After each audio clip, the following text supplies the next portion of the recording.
We're going to have a UFC fight. Think of this on the grounds of the White House. Don says he wants to be on there too. You know how I felt about him. I can't risk putting him in big positions. Great to see him, bro. You stick on the glasses and it's go time. I stick on the glasses and it's show time, yeah.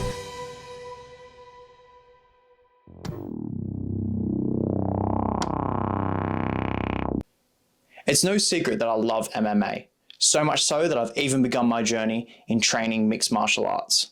But that's not what this video is about, but more so the bones that I have to pick with the multi-billion-dollar monopoly of mixed martial arts, the UFC.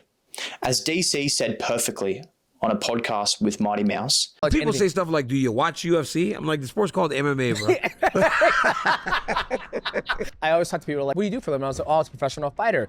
Oh, what do you mean? I was like, oh, I used to do mixed martial arts. She goes, oh, you mean UFC? And I'm like, it's called mixed martial arts. But many will struggle to realize that there are more promotions out there besides the UFC. Despite this and dominating the space, there are many issues that the UFC fails to address. Now, I'm not going to get into fighter pay, as that's a whole nother video in itself, and there's been a lot in the news going on about it. But the sheer power that the UFC hold is unparalleled. They control the rankings, the contracts, the matchmaking, the sponsorships, the media, just about everything.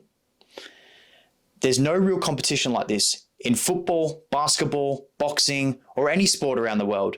A more lighthearted example of this is with Dustin Poirier. His retirement fight against Max Holloway was on the weekend, and a fight that I actually vouched for. But Dustin literally came out post-fight saying that Justin Gaethje was his first preference opponent before Max Holloway, a fight that I'm sure the two of them would have agreed to.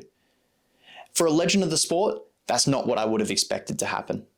Or even Dana White saying that Max Holloway may have another chance against Ilia Topuria. In what world would this ever happen in any other sport? I love Max Holloway, but when coming off a KO loss less than 12 months ago, he needs to build a resume at 155 pounds before he can even consider taking on someone like Ilia Topuria again. This leads into the preferential treatment of fighters that align with the company. Take a guy like Arman Tsarukyan. In what world is he in conversations for a title eliminator? If it's not Islam Makhachev next, it has to be him. Or how about cutting them all together? When you've literally got undefeated fighters in the promotion that may be a problem in their division, they're gone. Moving on from there before I get totally cancelled, let's talk about commentary and insight on Fight Night. One thing I've learned since being in the MMA sphere is there is a lot to learn between all the martial art forms, names for techniques, to fighting records. It's insane. You do really need to be paying attention at all times. Another thing that I've learned is that there are a lot of knowledgeable people in the industry, particularly on social media. So why, when I pay $60 for a pay-per-view, all I am hearing is DC saying that this fight is hurt and Joe Rogan talking about Benson Henderson and the calf kick for all 5 rounds of a title fight?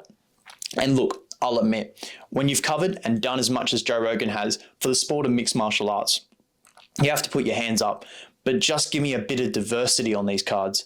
I remember the first time that I heard Dominic Cruz on a mic and I was like, wow. How is this guy not on every pay-per-view card? I mentioned the pay-per-view model before, something that has to change ASAP. Because I'm sorry, when you were delivering me a 3-round co-main event with a fighter who's been inactive for the last 12 months and has 4 losses in his last 5 fights, it's just not worth it at all.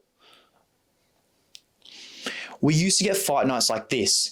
Eddie Alvarez, Dustin Poirier, Jose Aldo, former champions, super active fighters, legends of the sport.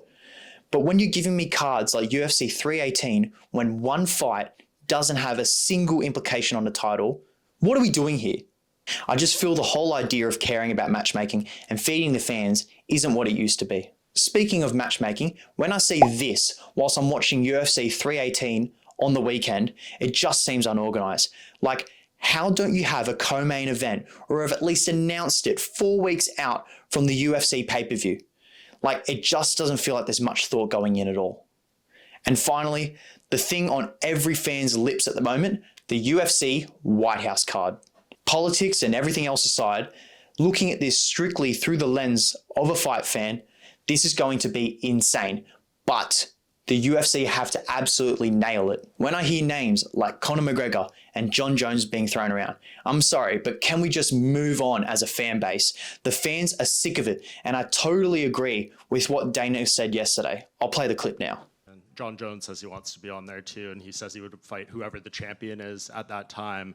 But would you be okay with him like coming back and potentially winning that belt again? And you might have to go through. Well, it's not even about him winning the belt. I mean, you know how I felt about him. I can't risk putting him in big positions in a big spot and have something go wrong.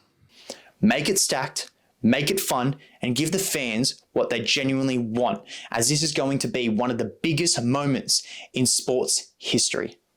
And that's all I had. If you guys like these styles of videos in this setup, please give me a like. Let me know in the comments what sort of topics you want me to tackle next, and I'll see you in the next video.